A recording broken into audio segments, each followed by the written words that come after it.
Hello everyone, welcome again. In this video, I am going to discuss important questions on shifting theorem. In previous video, we have discussed important questions on initial value theorem. Now we are going to discuss problems on shifting theorem. So our first example is find the Z transform of 1 upon n plus 1 factorial for n greater than equal to 0. We have to find the Z transform of 1 upon n plus 1 factorial for n greater than equal to 0.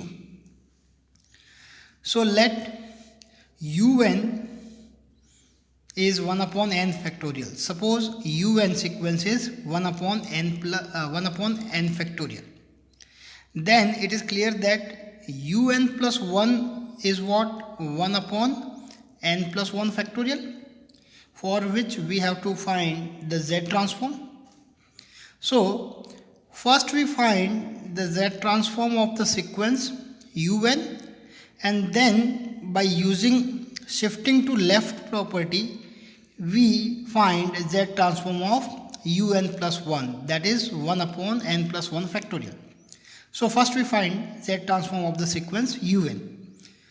By definition of Z transform, we know that Z transform of a sequence un for n greater than equal to 0 is summation n goes from 0 to infinite un into z power minus n, and therefore Z transform of 1 upon n factorial is summation n goes from 0 to infinite, un is 1 upon n factorial, and z power minus n we write 1 upon z power n, and that can be expressed as 1 upon z whole power n. Now putting n equal to 0, 1, 2, 3, we expand this summation, then we get Z transform of 1 upon n factorial is, for n equal to 0 we get 1 upon 0 factorial. 0 factorial is 1 and 1 by z whole power 0. So something power 0 is again 1. So 1 into 1, 1. For n equal to 1 we get 1 upon 1 factorial into 1 upon z whole power 1, plus for n equal to 2 we get 1 upon 2 factorial into 1 upon z whole square, plus for n equal to 3 we get 1 upon 3 factorial into 1 upon z whole power cube, and so on. Now this is what? This is the expansion of e raised to 1 upon z. The expansion of e raised to x is what? 1 plus x square upon 2 factorial plus x cube upon 3 factorial, and so on. And therefore we get Z transform of 1 upon n factorial is e raised to 1 upon z, because the expansion e raised to x is 1 plus x upon 1 factorial plus x square upon 2 factorial plus x cube upon 3 factorial, and so on. So this we find the Z transform of the sequence un, which is 1 upon n factorial. Now by shifting to left property we know that shifting to left property states that if Z transform of the sequence un is u bar z, Z transform of a sequence un is u bar z, then Z transform of un plus 1 is z into u bar z minus u0. This is the result we have from shifting to left property, which we already discussed. The link of proof of the first is the link of shifting property is in description box. So please check the description box and find the proof of shifting to left property. So we have the result that if Z transform of un is u bar z, then by shifting to left property Z transform of un plus 1 is z into u bar z minus u0. So here un is 1 upon n factorial and u bar z is e raised to 1 upon z. So we get z transform of un plus 1. Un plus 1 is what?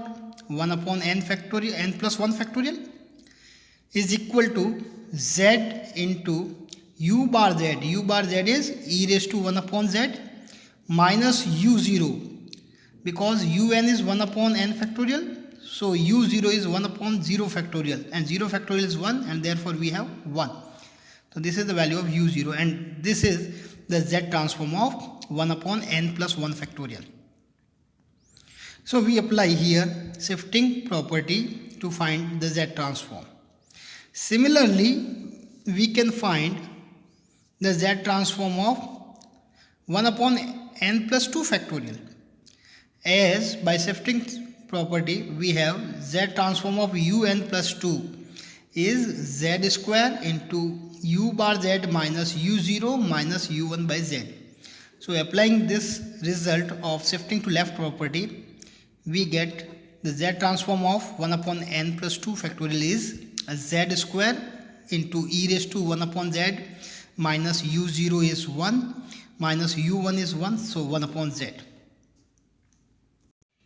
Next example is, if z transform of un is z upon z minus 1 plus z upon z square plus 1, then find the z transform of un plus 2. So again we have a problem based on shifting property. So given z transform of un, which we called u bar z, is z upon z minus 1 plus z upon z square plus 1. Now by shifting to left property, we know that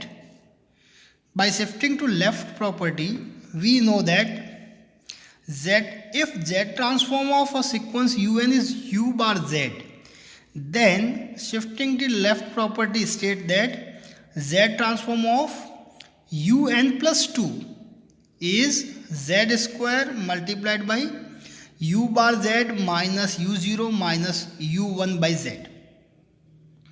So we have z transform of un plus 2 is z square multiplied by u bar z. U bar z is z upon z minus 1 plus z upon z square plus 1 minus u0 minus u1 by z. So we have this result from shifting to left property. Now here we have to find the value of u0 and u1, and because we are given u bar z and we have to find value of u0 and u1, therefore we use initial value theorem. So by initial value theorem, we know that if u bar z is z transform of un, then u0 is z tending to infinite u bar z. Infinite limit of u bar z gives u0 by initial value theorem, we already discussed. So u0 is z tending to infinite into u bar z. So u bar z is given z upon z minus 1 plus z upon z square plus 1. Now we simplify this. We take z common from the denominator, then z to z cancel, we get 1 upon 1 minus 1 upon z, plus here we take z square common, then z by z square, we have 1 upon z, and after taking z square common we get 1 plus 1 upon z square. So after taking common z and z square from denominator, we get the u0 is equal to z tending to infinite into here z common, then z to z cancel, we get 1 upon 1 minus 1 upon z, plus here z square is common, then z by z square is 1 upon z, and after z square common we get 1 plus 1 upon z square. Now z tending to infinite gives 1 upon infinite 0, 1 minus 0 1, and 1 by 1 is 1, plus here 1 upon infinite 0 plus 1 is 1, but 1 upon z, so 1 upon infinite gives 0, so 1 plus 0 is 1. So we get the initial value of sequence un, that is u0 is 1, which we required here. Now we required u1. So again, by initial value theorem, we get the next initial value of sequence is u1 is given by z tending to infinite z into u bar z minus u0.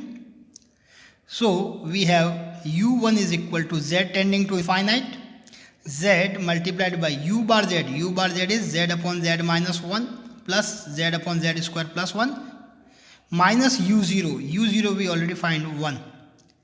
Now taking LCM, we get the value of u1 is z tending to infinite z multiplied by here z minus 1 into z square plus 1 is LCM. Then we have this expression is in numerator, and further simplify this expression in numerator, we get z tending to infinite z into the numerator gives 2z square minus z plus 1. After simplification, numerator gives 2z square minus z plus 1, and in denominator we have z minus 1 into z square plus 1. Now we take z square common from numerator, then we get z into z square, z cube, and from denominator we have z and z square common, then we have z cube. So z cube by z cube is cancelled, and after taking common z square from numerator and z into z square in denominator, we get z square common, then z cube, and here after taking z square common we get 2 minus 1 by z plus 1 by z square, and in denominator we take z common, then we have 1 minus 1 upon z, and here we take z square common, then we have 1 plus 1 upon z square, and z into z square is z cube, and z cube upon z cube cancel. Now taking the limit z tending to infinite, 1 upon infinite 0, 1 upon infinite 0, here we have 0, here we have 0, 1 minus 0, 1 plus 0, so 1 into 1 is 1, and here we have in numerator 2. So finally we get u1 is equal to 2 minus 0 plus 0 upon 1 minus 0 into 1 plus 0, which gives 2. So using the initial value theorem, we find u0 and u1. Now from shifting to left property, from equation 2 we have z transform of un plus 2, which we have to find, is written as z square into u bar z. U bar z is z upon z minus 1 plus z upon z square plus 1 given, minus u0 we find 1 minus u1 by z. So u1 we find 2, so 2 by z. Now we simplify this expression and we get the z transform of un plus 2. So this result we already simplified. Then we have z square. This result we get 2z square minus z plus 1 upon LCM is z minus 1 into z square plus 1 minus 2 by z. Further taking LCM and simplify, we get z square multiplied by, the LCM is z into z minus 1 into z square plus 1, and numerator gives after simplification z square minus z plus 2. So here z square by z gives z in numerator. So finally we get the z transform of the sequence un plus 2 is z into z square minus z plus 2 upon z minus 1 into z square plus 1. So this is how we apply shifting property to find z transform. In next video we will discuss few more important questions on shifting property. So see you in next video. Thank you.